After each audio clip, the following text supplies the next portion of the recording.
Hi, friends. Welcome to today's message. I'm feeling like this is going to be a quick one because the energy itself is direct and is asking you to be more direct.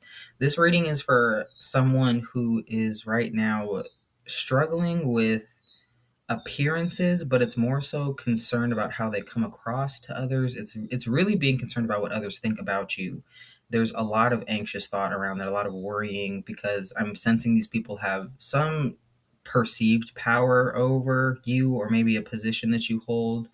The imagery that was coming to me was blue skin. I know that in the last reading I was really called to pull a Kali oracle. Maybe you are having certain beings kind of coming through in your spirit team that are helping you with certain energies and embody certain energies and overcome certain things. Um, but I don't know. Blue skin was coming through very clearly, and then the way that I was kind of given this message, and I'm going to explain it, is through Avatar Kyoshi. If you're familiar with Avatar, the last Airbender, we're going to talk about appearances in this way, and then we'll kind of get into the tarot, and I'll also pull an oracle for you guys at the end here. But I want to talk about Kiyoshi in the way where there's like the kind of main episode that is about her, where like Aang and everybody goes back to Kiyoshi Island, and he's being persecuted. There could also be a message because I just felt a little tap about that is like almost kind of like the sins of my father kind of a thing, but it's like if there's ultimately kind of a lack of support, or maybe I'm just getting like there's almost like you're being judged for someone else's mistakes.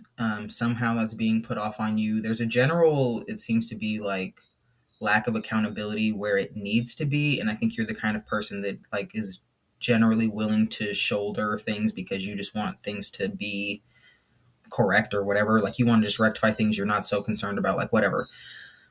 But I think there's still, again, there's a lot of fear that comes with like feeling like people are judging you or have the wrong idea about you.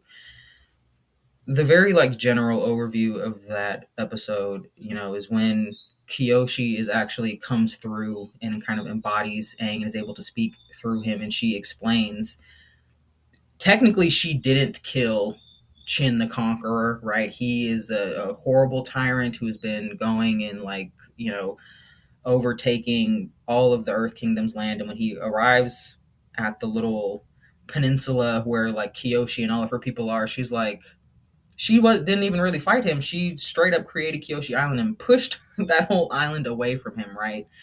Um, and his arrogance, still standing there in all of his like pompous, whatever, ready to fight pose, falls, right?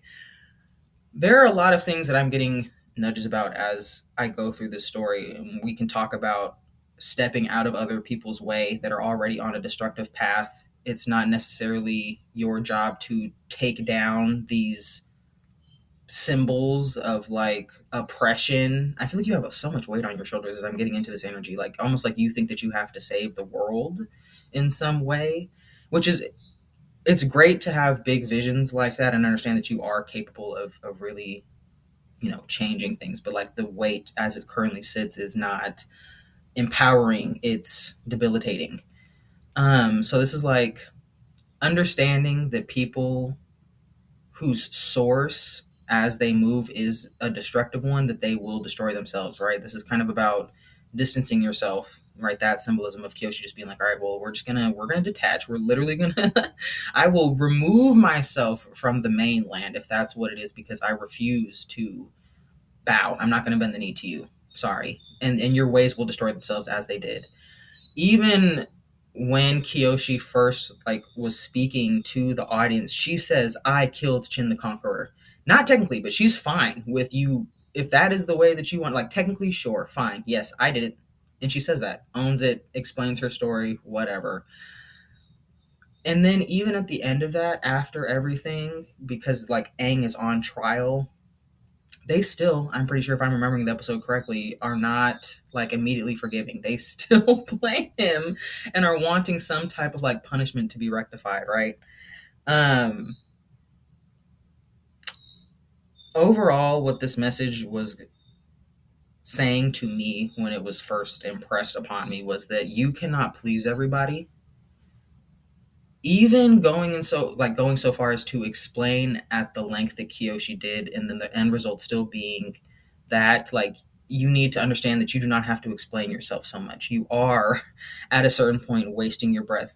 A lot of people don't want actual solutions to their problems. They want heads on stakes, right? They want to lean into more of a victim mentality, right? There isn't really anything that you can say to make them feel better, because what they're looking for isn't to be made to feel better. They want other people to share in their misery.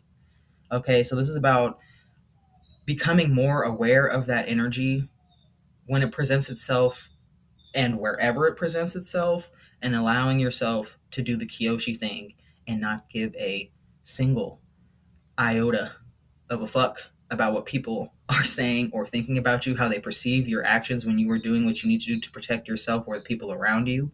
Your refusal to bend the knee to, these systems that you know are tyrannical. This is allowing people to think whatever the fuck they think about you, because it doesn't matter. Because you have responsibility. You have this. Everybody can, achieve greatness if they want to. A lot of people are debilitated by the prospect of it. A lot of people are afraid. A lot of people will never allow themselves the possibility to do so. But when you are actively engaged in that, you have to move in a different way. This is, you can't be moved by appearances, and that's what all this is. Even the blue skin kind of a thing. It's like, okay, appearances.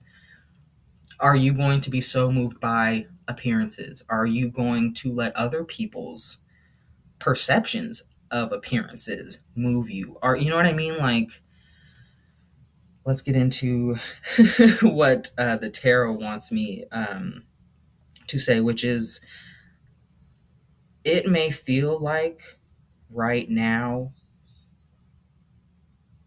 I feel like you are in this space where whatever your work situation is, it's like a lot is resting on your shoulders. This Nine of Pentacles feels a lot heavier. It doesn't feel so liberated. It feels more burdened. And this home that I've never actually seen in this card is being highlighted in the background because it's in shadow. This feels like comfort is far away, or like being able to rest is like something that is not near. This just feels like having to work endlessly, and like you are the one that has to work endlessly. This is tied to the Ten of Wands, just burdens. But this is you carrying weight that is not yours to carry. And a lot of that, even if this isn't like, there isn't anything maybe specifically like tasks that you can necessarily put off. This is more about, like, again, the emotional, mental weight that you are carrying, other people's thoughts and opinions that are not yours to hold. We need to do away with that. You could be entering into a time of reflection where there is, a going within to weed out all these other opinions that you have about yourself that actually do not come from you. These come from other people, these anxious thoughts and feelings and ideas and, whatever else. This is going within and kind of allowing yourself to. I'm honestly seeing someone just kind of take the time to think about all of the situations that they've been placed in that have made them feel this way, which is you're getting into a little that's a little touch of EDMR therapy. I'm not gonna lie to you. So, take your time, be careful. But this feels more like recent moments. Like there's some present situation where maybe you have been made to feel this way over and over again in the same situation, maybe with these same people, and you're just like, you know what, all that's bullshit. Like, it's that kind of feeling. You will take it as deep as your intuition and discernment is kind of telling you to, but just be careful and kind. Be gentle with yourself if that's kind of the direction that you're moving in. That is all that I have in terms of that message. Let's pull an oracle and see what it has to say. Appreciate you guys being here. Okay, so a few popped out, and I'm just gonna take them because this feels like, why not? There were 3 tarot cards that came out, and now there are 3 oracle cards. So we'll listening. We have number 37, number 15, and number 43. 10, 6, and 7. Okay. We have Helix, Eye of God, and it says protection. It's a little dramatic the way that I said it. Let's see, number 37. We'll just go in order. Helix, the Eye of God, protection. Know you are loved and protected. To live an authentic life, you must engage healthy boundaries for yourself. Take your time in trusting new people, especially in business and with finances right now. Check all contracts thoroughly before signing. While you are partially the product of your ancestors, you have free will. Take only the positive from your ancestry and be aware of any family toxicity. It stops with you. All right, and then we have number 15, Ursa Major, vows. This one says, keeping your word is important. Someone may be trying to damage your reputation by breaking their word. Check all legal contracts thoroughly before signing. If you make promises to yourself, see them through. You are worth keeping your good word to yourself. Honor yourself. Okay, so that's two nods about a contract, y'all. So if you are in the midst of some type of contractual agreement, definitely heed those words. Let's see. And the last one is number 43, Vega. It says falling eagle, dynamism. Take big, effective action. Work on improving your health and vitality. Take forward action. A period of intense work is necessary to complete something. Set goals now. Engage your talents and do not hide your great work. I love when confirmations come through like that. You are doing something great. There are going to be many people that don't understand. There are going to be, many people who feel like you're stepping on their toes because what it is that you are bringing to the table is evolutionary in a way that will enlighten them to their own limitations. And depending on the person, you will find people that are either inspired by that or feel, like they are the smallest thing in the world, and then will attempt to kind of make you feel equally as small. Just be aware of that. Don't take it personally. And again, keep that Kyoshi energy. All right. That's all that I have for you guys today. I hope that it helped. If it did, feel free to drop a like or a comment. I really do love hearing from you guys. If you want to know next time I post a video, go ahead and hit that subscribe button and the little bell if it's not already clicked. And I really hope to see you guys here next time. Bye.